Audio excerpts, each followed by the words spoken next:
demi rakyat.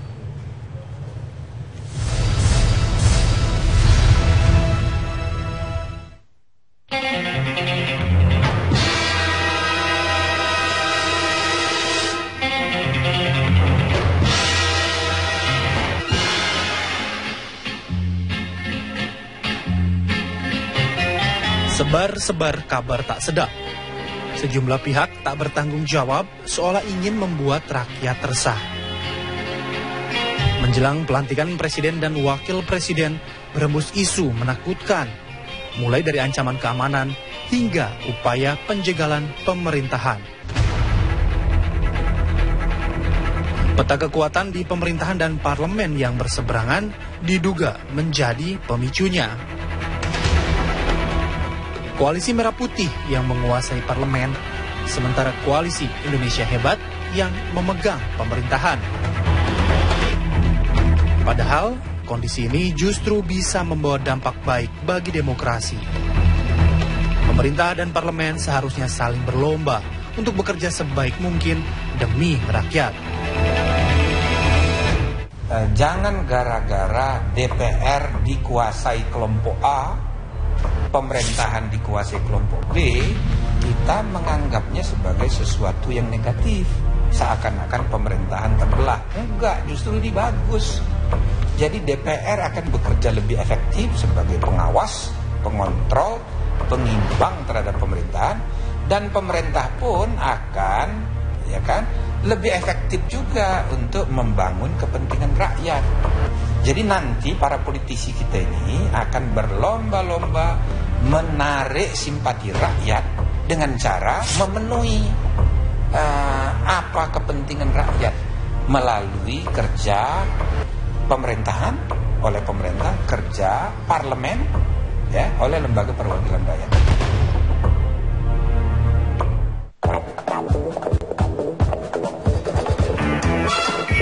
Koalisi Merah Putih membantah isu upaya mengganjal pemerintah.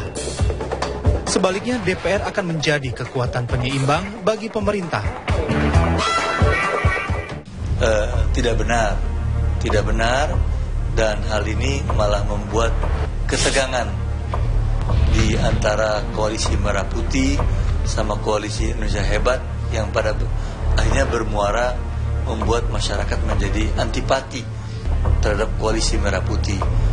Sebuah inovasi demokrasi, artinya bahwa ini terjadi suatu hal yang baru di mana parlemen dan eksekutif itu berbeda partainya, berbeda kubunya katakan aja, maka akan menguntungkan rakyat.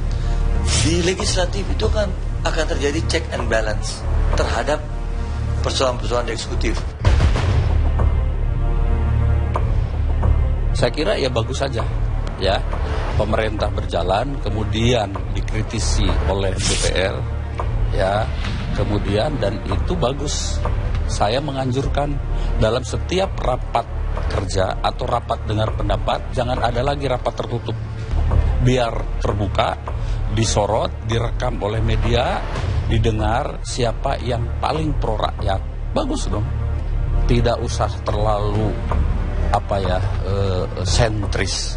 Saya ini dari koalisi ini, saya dari koalisi ini. Mari catat ya, besok-besok itu akan ada perubahan kok. Enggak, bukan hambatan lah. Menurut saya perbaikan terhadap peningkatan kinerja atas dasar kritik yang baik.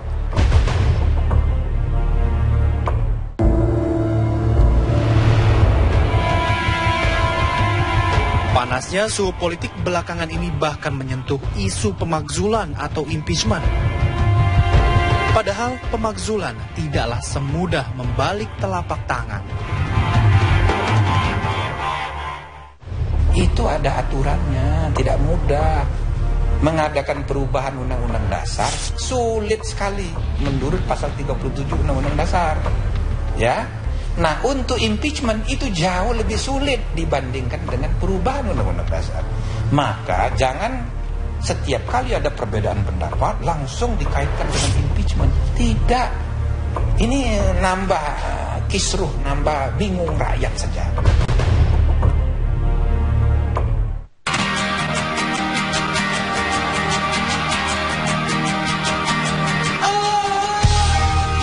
Pemerintahan baru kini di depan mata. Lembaran Indonesia baru siap dibuka. Jangan ada lagi kabar-kabar yang meresahkan warga.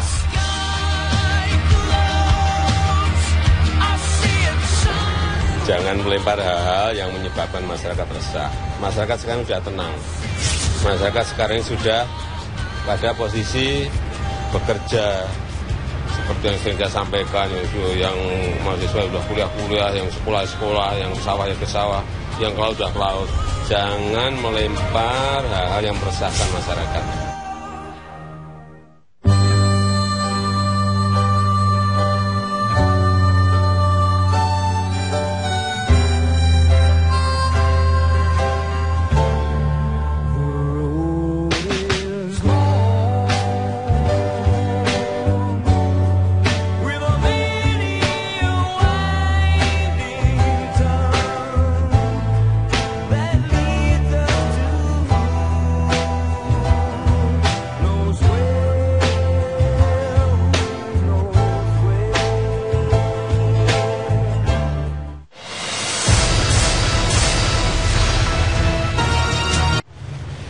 Anda kembali di Kabar Pagi, pemirsa. Polisi bersama TNI menggelar apel persiapan pengamanan pelantikan Presiden.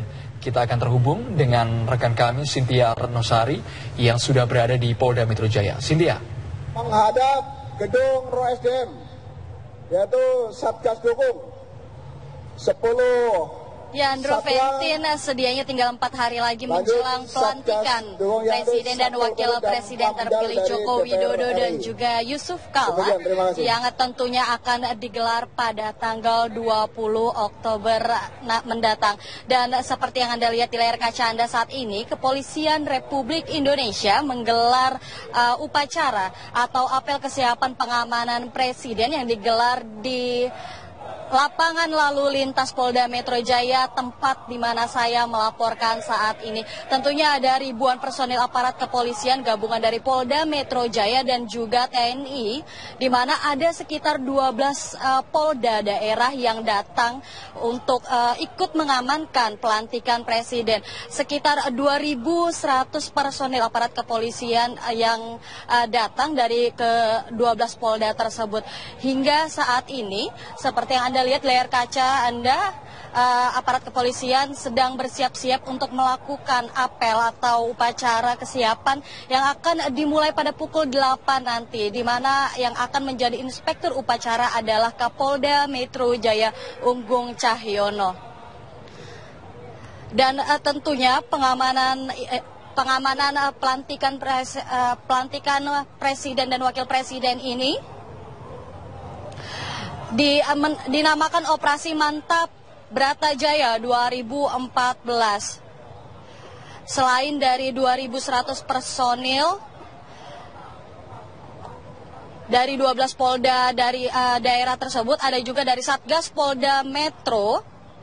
Satgas Polda Metro sendiri berjumlah sekitar 4.000 personil. Dan juga Satgas Polres sekitar 7.000 personil. Dan dari Kodam Jaya sendiri adalah berjumlah 4.400.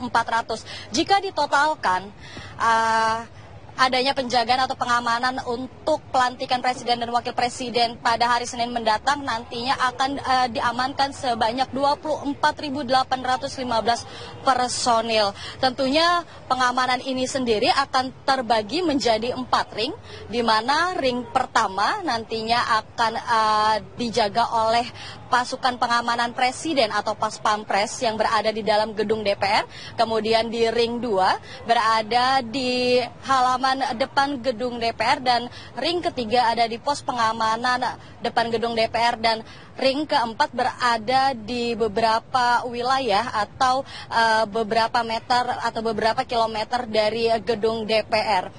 Demikian informasi yang dapat kami kabarkan dari Polda Metro Jaya. Kami kembalikan ke Anda di studio.